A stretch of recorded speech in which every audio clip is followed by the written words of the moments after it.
Goeiemôre broers en susters. Baie welkom weer vanmôre saam. Mag die Here vir ons 'n geseënde byeenkoms hê. En as ons daar sê welkom, dan bedoel ons uit ons hart en ons vertrou dat die Here vir ons hier binnekant laat ervaar.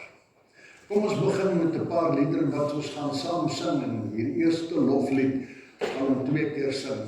Kom loof die Here, alle knegte van die Here. O ja, ons gaan om kanon sing. Die man sing, kom loof die Heer, dan het hy mos 'n lang noot, dan sing die vrouens, kom loof die Heer. Alle knegte van die Heer, dan herhaal die vrouens hom elke keer. En dan die laaste 2 reëls sing ons almal saam. So, kom loof die Heer, alle knegte van die Heer. Dan tel julle hom so op. Maar nie te alles sal daar voorgaan. Dan sing julle vrouens net daai tweede deel. Vrouens het dit al baie gedoen, ek dink julle sal dit gou optel.